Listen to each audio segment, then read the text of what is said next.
हाय all, welcome back. So अभी हम देखेंगे कि जो हमने फॉर्म बनाया इसमें हम कुछ वैलिडेशंस भी लगा सकते हैं। वैलिडेशंस मतलब जैसे रोल नंबर है तो उसके बिगनिंग में ये आना चाहिए, या फिर आपका कॉन्टैक्ट नंबर आप किसी से ले रहे हो तो 10 डिजिट से ज़्यादा नहीं होना चाहिए। तो इस तरीके के वैलिडेशंस फॉर्म में कैसे लगाओगे, तो जैसे मान लो हम यहाँ पर ले रहे हैं, एक हमने पहले हमारा जो टेक फेस्ट वाला बनाया था, इसमें हमने एक क्वेश्चन ऐड किया रोल नंबर। ओके।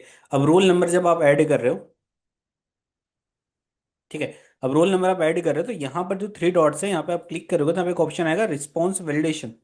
तो वैलिडेशन में आप क्या कर सकते हो, यहाँ पे चूज कर सकते हो कि जो रोल नंबर है वो हमारा टेक्स्ट नंबर है, तो नंबर्स की भी आप लाइक आपको एज लेनी है, तो नंबर इससे बड़ा नहीं होगा, इससे छोटा नहीं होगा, ये सारी इन्फॉर्मेशन आप यहाँ पे डाल सकते हो। जैसे अभी हमारा रोल नंबर टेक्स्ट होगा तो मतलब टेक्स्ट होगा, और कंटेन, वो कंटेन करे क्या, IA00, ये आना चाहिए उसमें। अगर ये नहीं आ रहा है तो वो एरर दे देगा। ठीक है। और अगर मान लो यहाँ पे हम उसको कोई मैसेज शो करें तो हम ये शो कर सकते हैं कि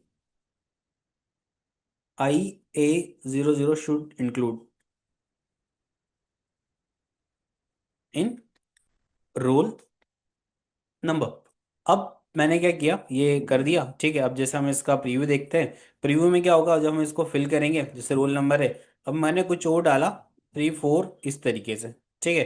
तो ये क्या होगा, जैसे पब्लिश वाला हम यूज़ करते हैं, जैसे हमने जो पब्लिश किया था इसकी ही हम लिंक जो कॉपी करते हैं और इसको हम यूज़ करते हैं, क्योंकि प्रीव्यू में वो फीचर्स नहीं शो करता है उस टाइम। तो यहाँ पर हम गए, हमें ये लाइक ओरिजिनल फॉर्म है, हमने मेल आईडी वगैरह, जैसे हम रोल नंबर डाल रहे हैं तो मैंने रोल नंबर डाला। ठीक है। तो यहाँ पर क्या होगा, वो मुझे नहीं ऐड करने देगा। क्यों? बिकॉज ये बोल भी रहा है कि IA00 should include in a roll number. ऐसे अगर हमारे पास मोबाइल नंबर है, कोई सा भी एज है, कुछ भी अगर हम इंक्लूड कर रहे हैं तो हमारे पास जो वैलिडेशंस के ऑप्शंस है, यहाँ पे जाओगे रिस्पॉन्स वैलिडेशन, तो यहाँ पे आप टेक्स्ट का भी लगा सकते हो, आप लेंथ का भी लगा सकते हो। आपने लेंथ यूज किया तो मैक्सिमम करेंट कैरेक्टर काउंट, तो लाइक आप बोल सकते हो कि सिर्फ और सिर्फ, जैसे आपको जेंडर लेना है तो जेंडर में आपने बोला कि सिर्फ और सिर्फ 1 आ सकता है, या मतलब या तो M लिखो या तो F लिखो। ठीक है, तो मैंने यहाँ पे बोला जेंडर। वैसे तो जेंडर में हम ड्रॉप डाउन बनाते हैं, बट इस तरीके से आप उसको दिखा सकते हो कि इस आपका जो है, जो जेंडर है वो इस तरीके से आएगा। तो अगर कोई यहाँ पे पुट करेगा जेंडर, तो जैसे मैंने रिफ्रेश किया, अब जो जेंडर, अरे सेव नहीं किया मैंने, और यहाँ पे हम इसको लेते हैं शॉर्ट आंसर। ठीक है, बट वो लिखने में ही लगेगा। अगर आपके मल्टीपल चॉइस क्वेश्चन है तो वहां पे आपको रिस्पॉन्स वैलिडेशन नहीं मिलेगा। ठीक है, ये सिर्फ शॉर्ट आंसर में ही आपको मिलेगा रिस्पॉन्स वैलिडेशन। तो जैसे एक काम करते हैं, हम लेते हैं कॉन्टेक्ट नंबर। अब हमें कांटेक्ट नंबर लेना है, और इसके लिए मैंने मल्टीपल चॉइस के शॉर्ट आंसर किया, और मैंने यहाँ पे वैलिडेशन में गया रिस्पांस वैलिडेशन।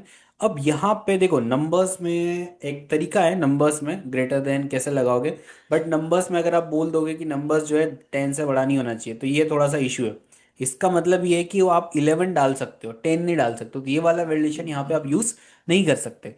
और यहाँ पे आप एक वैलिडेशन यूज कर सकते हो जो सम इतना अच्छा तो नहीं है, बिटवीन आप बोल सकते हो कि किसके किसके बीच में होना चाहिए। तो एक्चुअली आप यहाँ पे 10 और 11 नहीं लिख सकते, क्योंकि वो तो 10 और 11 तो डिजिट्स है। आप ये लिखोगे कि 10 अंकों का सबसे छोटा नंबर और 10 अंकों का सबसे बड़ा से बड़ा नंबर लिख सकते हो यहाँ पे, कि लाइक इससे बड़ा और इससे छोटा ही होना चाहिए। बट यहाँ पर एक आपको ऑप्शन मिलता है जो बेस्ट ऑप्शन है, that is called regular expression. So regular expressions क्या है, मैचेस, हमारा रेगुलर एक्सप्रेशन मैच करना चाहिए, यहाँ पे मैच चूज करना है। और regular expression basically text based expression है, जो एक कुछ कैरेक्टर्स का कॉम्बिनेशन है जो आपको बताता है कि ऐसा ऐसा कैरेक्टर होना चाहिए। तो जैसे अगर हमारा फोन नंबर है तो उसमें हम क्या रेगुलर एक्सप्रेशन लगा सकते हैं, अगर हम फोन नंबर में रेगुलर एक्सप्रेशन में ये वाला एक्सप्रेशन डाल दें, ठीक है, और ओके कर दे, और अगर मान लो कोई नहीं डाल रहा है तो हम यहाँ पे मैसेज भी डिस्प्ले कर सकते हैं हमारा खुद का। क्या मैसेज डिस्प्ले कर सकते हैं, please inter 10 digit mobile number. अब मैं यहाँ पे गया, मैंने इसको रिफ्रेश किया। ठीक है, तो देखो, अब अगर मैं मोबाइल नंबर डाल रहा हूँ और एंटर कर रहा हूँ, नेक्स्ट कर रहा हूँ, तो नहीं डालने दे रहा है। तो ये मोबाइल नंबर का भी रेगुलर एक्सप्रेशन है। ठीक है। तो कोई सा भी आप क्या कर सकते हो, वैलिडेशन लगा सकते हो यहाँ पे, जो जो अवेलेबल वैलिडेशन है सामने वाले यूजर को आप वैलिडेट कर सकते हो। इस तरीके से आप वैलिडेशंस लगा सकते हो। नेक्स्ट, अभी हम देखते हैं जो हमारा सेटिंग वाला ऑप्शन है उसमें हमारे पास क्या क्या फीचर्स हैं। तो अगर आप क्विज बनाओगे तो आपके पास मल्टीपल ऑप्शंस आएंगे। अब जैसे आप किसी से फॉर्म फिल करवा रहे हो तो ये पहला वाला ऑप्शन, मैं क्विज करोगे तो इसके एक्स्ट्रा ऑप्शन आ जाएंगे, हमारा क्विज नहीं है जस्ट फॉर्म है। तो हम इसमें रिस्पॉन्स वैलिडेशन लगा सकते हैं, ईमेल आईडी वाला मैंने आपको बताया था। अब send response responders to a copy, अगर इसको ऑन करोगे, अगर वो रिक्वेस्ट करेगा ऑलवेज सबमिट करेगा तो उसकी मेल पे एक ऑलवेज कॉपी चली जाएगी उसने जो फॉर्म फिल किया है उसका, ठीक है। ये आपके ऊपर है। अलाउ रिस्पॉन्डिंग एडिट, मतलब वो रिस्पॉन्ड करने के बाद एडिट कर सकता है, ये बेसिकली आप ऑफ रखते हो क्विजेस में। जब कुछ बाद में एडिट करना चाहे तो कर सकता है, तो फिर इसको आप ऑन रख सकते हो। लिमिट टू वन रिस्पॉन्स, इसका क्या मतलब है, जैसे आप क्विज ले रहे हो, किसी से फॉर्म फिल करवा रहे हो, तो उस पर्सन को उस पर्टिकुलर ईमेल आईडी से एक ही बार सबमिट कर सकता है, बार बार सबमिट नहीं कर सकता। तो फिर ये वाला ऑप्शन आप ऑन रख सकते हो। आप चाहते हो कि वो मल्टीपल टाइम फिल कर पाए, वो single user multiple time form fill कर पाए, तो फिर आप इसको ऑफ रखो। इफ यू वांट कि अगर वो एक user multiple time form fill ना करे तो इसको ऑफ रखो, ठीक है। Total size limit for all upload photos, तो यहाँ पे 1 GB 10 GB आपके ऊपर है, ठीक है, क्या लिमिट है। उसके बाद जैसे यहाँ जो हमारे पास प्रेजेंटेशंस में क्या ऑप्शन है, प्रेजेंटेशंस में ऑप्शन है जो हमारा जो एक्चुअल में रिस्पॉन्स शो होते हैं ना उसका पूरा डिटेल है, कि ये डेटा बार शो होंगे, प्रोग्रेस बार, जैसे यहाँ पे। तो अभी सारे प्रोग्रेस बार क्या हो चुके हैं, जैसे मैं यहाँ पे गया सेटिंग्स में तो यहाँ पे मेरे पास ऑप्शन है कि शो प्रोग्रेस बार, सफल, ये सारे ऑप्शंस। अब देखो, सफल क्वेश्चन ऑर्डर, इसको अगर आप ऑन रखोगे तो क्या होगा, क्वेश्चन का ऑर्डर सफल हो जाएगा। जैसे हमारा क्विज था, तो मैं पाइथन क्विज की बात करता हूँ। तो क्विजेस में क्या होता है कि जैसे ये पहला क्वेश्चन है, दूसरा है, तीसरा है और ये चौथा है। चौथा वाला क्वेश्चन नहीं है, इसको हम डिलीट करते हैं। तो अगर मैं यहाँ पे जाऊँगा सेटिंग्स में और यहाँ पर मुझे रिस्पॉन्स में, रिस्पॉन्स तो हो गया, प्रेजेंटेशंस में हमें मिलेगा क्या, शफल ऑर्डर। तो शफल ऑर्डर में क्या होगा, अगर मैं इसको ऑन कर दूंगा तो अब जब भी इसका जो प्रीव्यू दिखेगा, प्रीव्यू देखते हैं तो देखो क्वेश्चन सफल हो गए, वापस आके प्रीव्यू करोगे तो क्वेश्चन वापस सफल हो जाएंगे, ठीक है। सो इस तरीके से सफल ऑर्डर काम करता है। आप जैसे क्विज बना रहे हो तो क्विज में आप इसको मोस्टली ऑन रखो ताकि पैटर्न सेम ना रहे, सबको सेम पैटर्न ना दिखे। तो सफल ऑर्डर आप ऑन करके क्या कर सकते हो, ले सकते हो, ताकि सबको पहला वाला क्वेश्चन कहीं और दिखेगा, किसी को कहीं और दिखेगा। तो ये भी आपके पास फैसिलिटी अवेलेबल है क्विजेस में। और क्या सेटिंग है हमारे पास, नेक्स्ट सेटिंग जो हमारे पास अवेलेबल है, जैसे एक क्विज है। अब क्विज में क्या होगा कि एक क्विज है, अब क्विज में ऑप्शन है कि, क्योंकि मैक क्विज ऑन है हमारा, यहाँ पे ये ऑप्शन है, ऑफ कर दोगे तो फिर वही आएगा रिस्पॉन्स वाला जो हमने देखा है, ठीक है। कि रिस्पॉन्स में उसे भेजना है, ईमेल आईडी कलेक्ट नहीं करनी है, एक लिमिट तक सीमित रखना, लाइक उसको रेस्ट्रिक्ट करना है, प्रेजेंटेशन है। Disable auto save for all respondent, इसमें क्या होता है कि अगर आप इसे डिसेबल कर दोगे तो क्या होगा, कभी कभी मान लो इंटरनेट कनेक्शन चला गया, अगर उसने रिफ्रेश कर दिया तो क्या होगा कि उसके जो सारे चेक्ड वाले ऑप्शन है ना वो सारे के सारे अनचेक हो जाएंगे। तो इसको हमेशा ऑन रखो, ऑफ रखो। क्यों ऑफ रखो, क्योंकि अगर गलती से इंटरनेट ऑफ हो गया या उसने रिफ्रेश कर दिया तो उसने जितना काम किया है वो सब कुछ अनचेक हो जाएगा। तो इसको ऑफ रखो, that is better for that, ठीक है। व्यू रिजल्ट समरी, आप रिस्पोंडेंट को उसकी रिजल्ट समरी शेयर करना चाहते हो, ठीक है। अब यहाँ पे जैसे हमारा क्विज है इसलिए मैं इसमें ऑप्शंस एक्स्ट्रा आया था तो वो बता दिया मैंने आपको। अब नेक्स्ट जो हमारे पास ऑप्शन है, जैसे क्विज, अगर पाइथन का क्विज ही है ना, क्विज अगर ऑन किया तो जैसे उसका जो रिजल्ट है उसे इमीडिएट दिखना है, लेटर आप मैन्युअली भेजोगे, ये भी आपके पास ऑप्शन है, ठीक है। मिस्ड क्वेश्चन दिखाने हैं, कितने नहीं मिस किए, पॉइंट मैंने आपको बताया ही था कि डिफॉल्ट अगर सेट कर दोगे तो नए क्वेश्चन को हर एक पॉइंट यही मिलेगा। रिस्पॉन्सेज वो मैंने ये भी आपको बताया था किस तरीके से होता है, कॉपी भेजना है नहीं भेजना है, और एडिटिंग करने देना है, लिमिट करने देना है। अब ये प्रोग्रेस बार ये सारे आपके लिए, ठीक है। डिसेबल्ड ऑटो से मैंने आपको बताया, ये भी रिस्पोंडेंट के लिए, सफल क्वेश्चन कर दो तो क्वेश्चन सफल हो जाएंगे, ठीक है, ठीक है। तो ये हमारा जो क्वीज है पाइथन क्वीज, इसको मैंने कॉपी किया और इसको हम क्वीज एज अ पेस्ट कर रहे हैं, तो एज अ रिस्पोंडर हमें शो होगा और हम यहाँ से कुछ चीज़ें सेलेक्ट कर रहे हैं, ठीक है। तो पेज बनी है,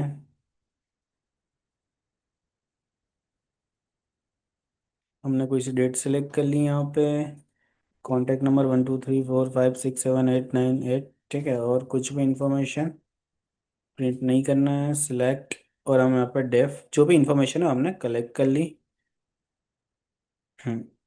और मैंने सबमिट कर दी। तो जैसे ही सबमिट करेगा, ठीक है, तो वो व्यू स्कोर देख पाएगा, उसका क्या स्कोर है, सारी चीज़ों से पता चल जाएगी अगर इस तरीके से। नाउ जैसे हम यहाँ पर थे सेटिंग में, तो यहाँ पे एक लास्ट जो हमें ऑप्शन मिलता है, फ्रॉम डिफॉल्ट। तो डिफॉल्ट में क्या होगा कि कलेक्ट ईमेल आईडी मैंने आपको बता ही दिया। क्वेश्चन डिफॉल्ट की अगर सारे क्वेश्चन को आप कर दो तो सारे क्वेश्चन डिफॉल्ट के बन जाएंगे, रिक्वायर्ड बन जाएंगे। अब जो मोस्ट इंपॉर्टेंट पार्ट है वो हम देखेंगे। सो अभी हम देखते हैं कि जो हमारे पास रिस्पॉन्सेस आते हैं वो रिस्पॉन्सेस हम कैसे मैनेज कर सकते हैं। तो जैसे हमने सेटिंग के सारे ऑप्शंस देख लिए कि कैसे कैसे यूज़ करना है, क्वेश्चंस हमने देख लिया। सेटिंग में एक और मोर इम्पोर्टेंट पार्ट होता है, जैसे अगर आप क्वीज ले रहे हो या फॉर्म सबमिट कर रहे हो तो उसमें आपको मिलेगा सामने वाले यूज़र को आप क्या कर सकते हो।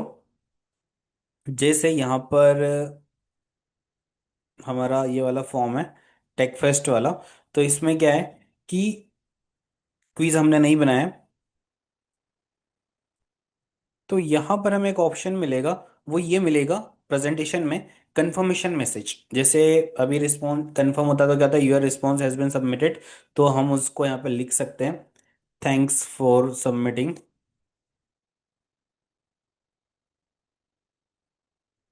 The form.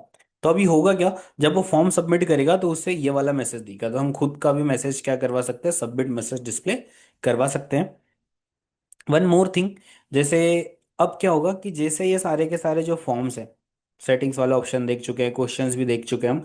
अब जो रिस्पॉन्स हमारे पास आ रहे हैं, जैसे हमारे पास पाइथन क्विज में 4 रिस्पॉन्स आए हैं, तो ये सारे रिस्पॉन्स का जो भी स्टेटिक्स हो आपको यहाँ पे शो होगा ही होगा। आप इंडिविजुअल पर्सन की ईमेल आईडी कलेक्ट करें तो सारी ईमेल आईडी आपको यहाँ पे दिखेंगे ही दिखेंगे, जितने भी ईमेल जितने भी पर्सन्स ने क्या किए हैं, फॉर्म भरे हैं। अब हम एक काम ये कर सकते हैं कि ये जो रिस्पॉन्सेस हैं, इनको जितने भी रिस्पॉन्सेस है सारे रिस्पॉन्सेस को हम एक गूगल शीट में लेके जा सकते हैं।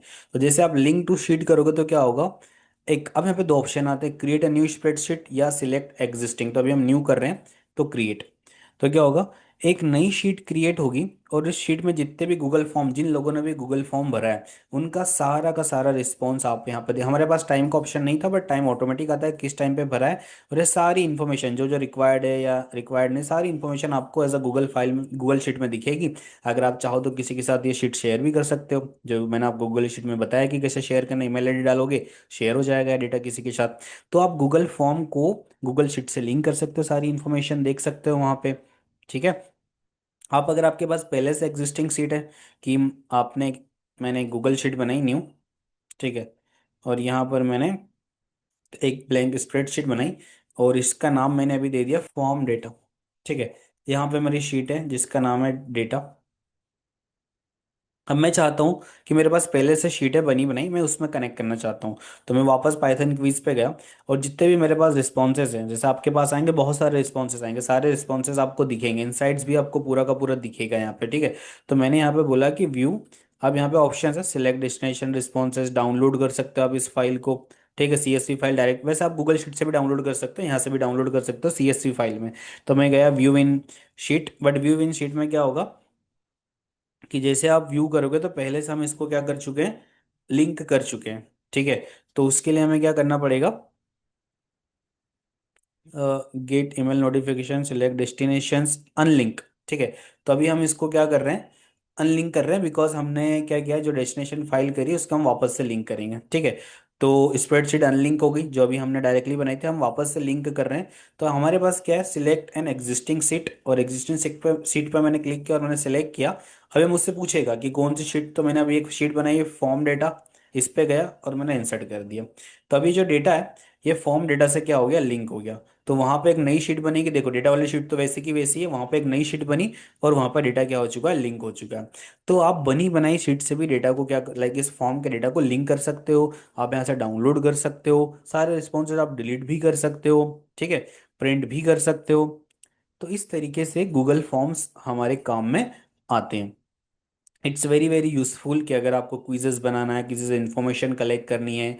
ठीक है, हाँ, अगर आप इस लिंक से क्यूआर कोड बनाना चाहते हो कि लाइक मैं किसी को क्यू ये लिंक भेजना है आपको, तो डायरेक्टली अगर ईमेल पे भेजना है तो मैं पे क्लिक करके डायरेक्टली भेज सकते हो उनको।